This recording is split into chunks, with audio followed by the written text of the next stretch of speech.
Hello everyone, Eric here, and this is the first video in my new series. Now, I sort of detail what my new series would be when I announce my new project, um, about a couple days ago, I'll say. And the overall project is really to go through the equivalent of a master's degree in philosophy. And by master's degree, I mean master's degree at like a top elite philosophy university, like a philosophy graduate school. So the basic pattern of what I want to do is I want to take classes one at a time, just as if I was a graduate student in philosophy. And after each unit, which would be about a week's worth of material, I will do a report on the material that I learned. Now, since I plan on writing these reports out, each should be about 1,000 words, which would include a summary, or really a reconstruction of the arguments that were made and the material as it was presented, and then also some response, my own personal thoughts on the matter. So since I'll be writing these reports out before I make videos about them, I would figure that this sort of content's going to be a little more structured than my usual videos. So the first class that I'm taking here would normally be it would normally be just what's called a pro seminar at most universities. And pro seminars are really about developing the basic skills and a common corpus of texts that students of this subject are going to need going forward into graduate school. So you would do a lot of writing and a lot of reading of common texts within philosophy, since this is about philosophy. Now, I'm not going to call this particular series pro seminar. I'm going to post this as something like Fundamentals of Analytic Philosophy. Now, the analytic school of philosophy is the school of philosophy that is common to most of the English-speaking world. It's often contrasted with the continental school, which is much more common in, say, the French world and I believe like Germany or Italy or most of the rest of Europe. Uh, but analytic philosophy is the form of philosophy that is common in the United States, the United Kingdom, Australia, and probably many other places in the world. Now, what's interesting here, and what I'm going to try to do for almost every course as much as I possibly can, is that I actually just found a course syllabus directly from one of the elite philosophy institutions. In this case, directly from NYU, or New York University, which is typically considered just the best philosophy school in the world. Like the faculty at NYU are rated. Are rated by other philosophers as pretty much the most prestigious faculty in the world, as it is right now. So, I mean, pretty awesome to me that I could find such a course directly from that university. And well, I think it's the best way to go about it, because we're going to go through the actual material that actual graduate philosophy students go through. Now, all that being said, the first assignment for this class was to read the first couple chapters of Bertrand Russell's The Problems of Philosophy. Now, also part of the first week's material that I won't be going over in this video, I'm going to be writing probably a separate paper for this, is the first three chapters of Ayer's Language, Truth, and Logic, which sort of set a common standard for the school of logical positivism. I'll be going over that probably in the next video that I release on this. But for today, I have a report on the first couple of chapters of Bertrand Russell here. So let's go right into it. So in his 1912 book, it's been over 100 years, The Problems of Philosophy, Bertrand Russell introduces readers to several of the unsolved problems of philosophy. In fact, there's 15 chapters in the book, and they all correspond to a separate problem. Most of these problems, are actually probably all of them, have remained unsolved for many centuries. And that given that epistemology, which is the area of philosophy that studies knowledge and what counts as knowledge, was Russell's specialty, the book focuses mostly around problems within that field. The first couple chapters of Russell's book address one of the biggest issues in epistemology, which is the external world problem. This is essentially the question of whether we inhabit a real persistent world or not. In the first chapter, Russell specifically makes the distinction between how things appear and how things really are. When we let go of our reflexive habit of seeing things how we think they are and look at them just as we see them, more like an artist sees them, we notice the difference quite readily. For example, when I look at this, my water bottle, my favorite example, the initial instinct is to say, well, it's red colored, right? But when I describe it just as I see it, that is, like I describe the raw sense data just as I see it, what I notice is that there's various shades around its exterior based on how the light hits it. Like down here, we have various much darker shades to an almost black, as I'm seeing it down here. I don't know if you guys are seeing it exactly the same way on the camera, so but you can at least follow the point. Whereas up here, where the light is hitting it, it appears almost white and not so much red. So you see the difference. You can kind of see the point that the way things actually appear to us are maybe a little different than how we suppose this object really is. And even if I rotate the object, where the colors show up, like the white that's up here, it even rotates around the bottle.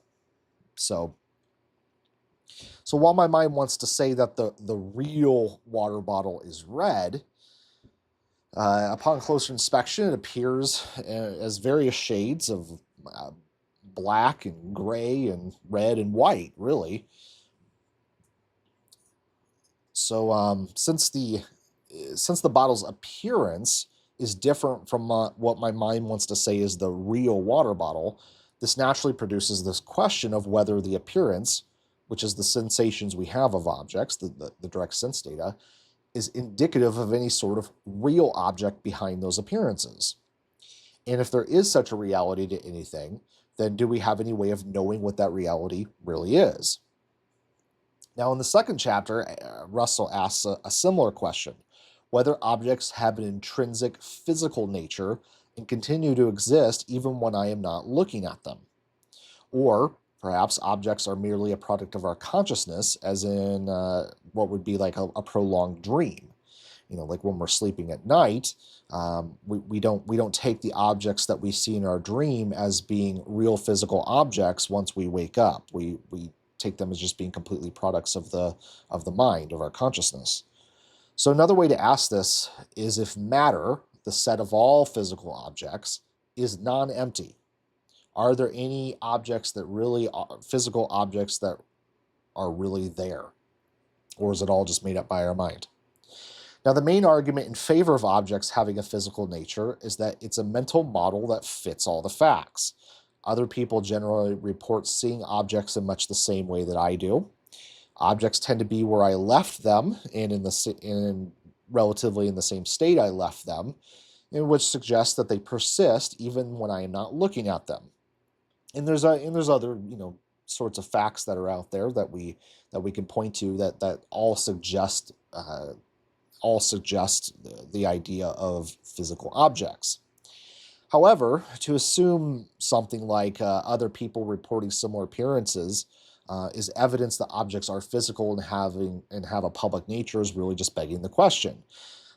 As there are other mental models that fit the facts too, such as this may be like a virtual reality world where people are really just characters programmed to respond in this way.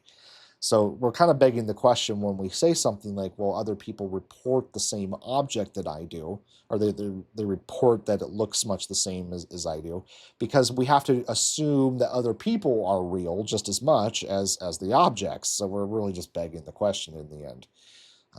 We can't just make that assumption and call it a day. That would be quite fallacious. So it seems like to solve this issue, it seems like a skilled philosopher would have to prove that the physical world model of what we see is true over a model that's like this is a virtual reality world or this is a dream world. Like you would have to have some way of proving one of these is correct and one is not. Now, my own general way of answering these questions is to start with what is undeniable, which is the fact that and I'm using the concept of I very loosely here. I mean, questions about what is really doing the seeing are a whole different set of questions that we should set aside for the moment. So I start with what's undeniable, that I am experiencing sense data. Like the sense data is appearing. So while Russell wants to use the word mind in the same way that other philosophers of the past, such as Locke and Berkeley, have used it, which means to include all sensations, both perception, which is our external perception, and apperception, which is our thoughts or the internal sense data that we experience. It's my quite strong opinion that this word causes a lot of confusion, as most people that speak English take the word mind to mean the set of thoughts, or perhaps the space that thoughts appear in. In other words, the word mind specifically refers to apperception, this internal data. It doesn't refer to sight and sound and the sorts of senses that we take as being exterior. Like this is how most people take it, but Russell and Locke and Berkeley, they all use the word mind to mean both perception, like the external senses, and the internal senses. And I think it just causes like a ton of confusion.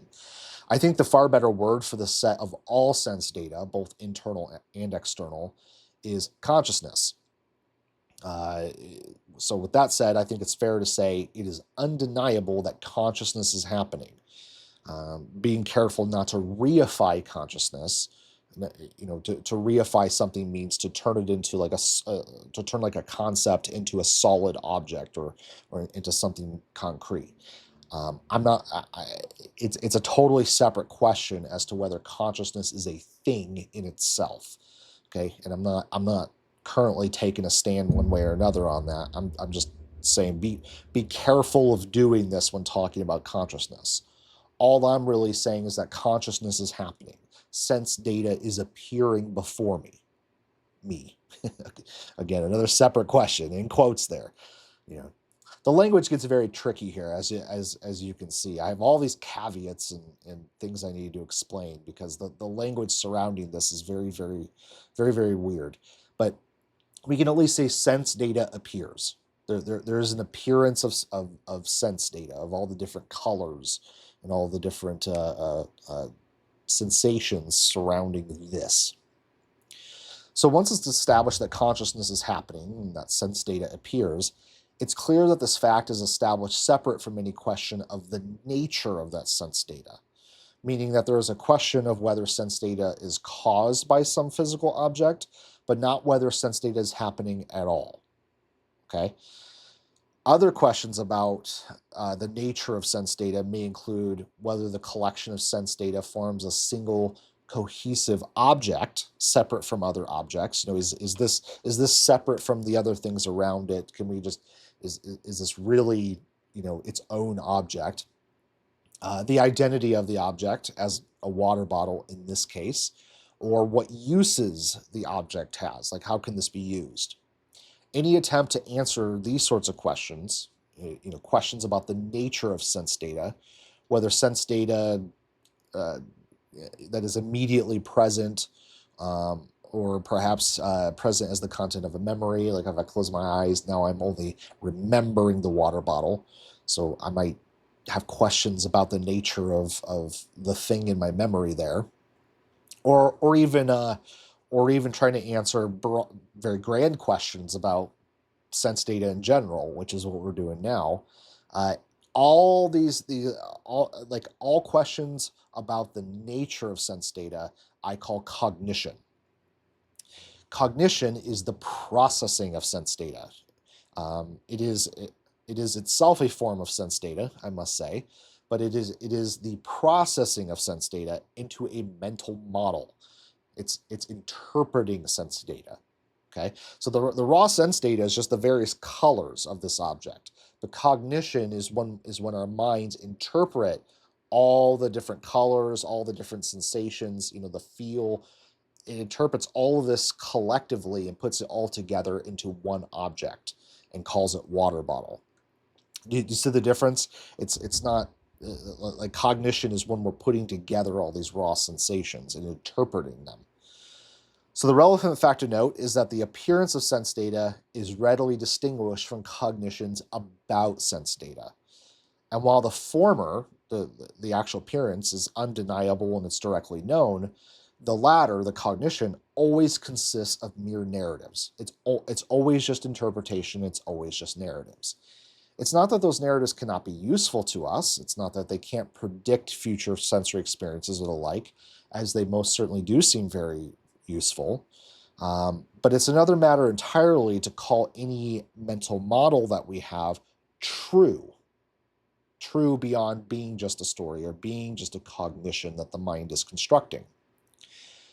It seems to me that it's an emotional attachment that people, philosophers included, have to want to be able to say a mental model is true or real when it's perfectly possible to navigate the world without this impulse. And consigning oneself to the clear fact that sense data is undeniable, like here it is, it's undeniably appearing, and any cognition is merely a mental model about sense data, not a statement of truth or reality of any truth or reality behind the sense data.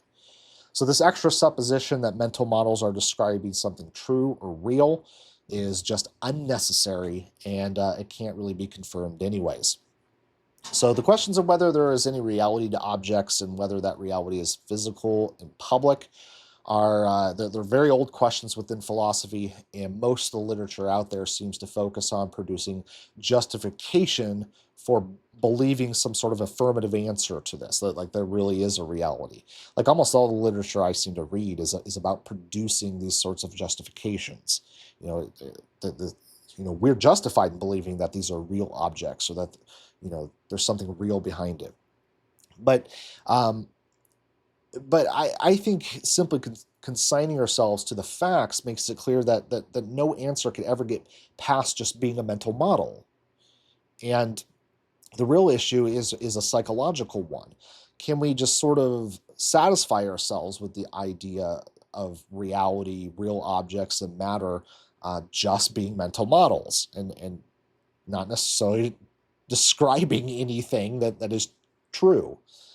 It's not necessary for us to discard these models. Like we can still go around calling objects, real or to say this is matter. I don't see a problem with going around saying that because it's very useful. We don't have to discard the models, but can we just let go of the idea that we're describing that these mental models are true? Can we just be comfortable with consigning ourselves to what is undeniable, which is this is sense data, and there is a story about the sense data, a mental model of the sense data. That's it. That's all we have to do. Just accept that that's as far as we can go and satisfy ourselves with it. So I think these questions are in the end you can't really answer them. And I think all this work that philosophers do to answer these questions is it really comes down to a psychological phenomena of just not being able to let go of the fact that our mental models are not describing anything true, or we would just never know if they're describing anything true. Why can't we just be okay with that? But most philosophers seem to disagree, and it seems like most of the literature is really just about producing justifications for believing that objects are real or not. I just don't see it as necessary. I don't see why we need such justification beyond it's useful, or even it's an interesting story. Like sometimes I've chosen to believe things just because they're interesting. It's a fun way to be. So there you go. There is my report on at least the first two chapters of Bertrand Russell's The Problems of Philosophy. Now I wound up reading a lot more. I read the first 6 chapters of of this book, and I find some of Russell's other ideas, like his idea, his separating knowledge of descriptions from what was it? Knowledge of descriptions from knowledge of acquaintance. I don't remember the exact words, but the idea is when we know this like directly through our perceptions, we're acquainted with it in a way that's different than if you've never seen it and I just described it to you. So like I've never seen a panda bear in real life. You know, I'm not directly acquainted with panda bears because I've never gone and actually seen one. Um, that's different than having a knowledge of a description of a panda bear. You know, because someone can describe what a panda bear is to me. You know that it's this, you know, a certain species of a certain family, and it has these habits and this anatomy. People, you know, people can describe what a panda bear is like, and that's something different. That's a different sort of knowledge than actually seeing a panda bear. And that's what he's trying to describe. Very interesting distinction. And the other thing that he notes is well, the problem with idealism as Berkeley presented it being a confusion of what we would now call intentionality. But I'm not going to get into that. That's a whole nother video, a whole nother topic, and a very interesting one at that. So, anyways, I went beyond. I went beyond the material. Wind up reading considerably more than was assigned here. Um, but as far as the first two chapters, that would be the end of my report here. So, hope you enjoyed it. I think this is I think Russell's book is a very, very, very good introduction to the problems of epistemology, at least, you know, one area of philosophy. Uh, it's very accessible. It's light reading compared to a lot of philosophers. And I think anyone who is just beginning their philosophical journey would do well to pick up Russell's book. So, um, so yeah, there you go.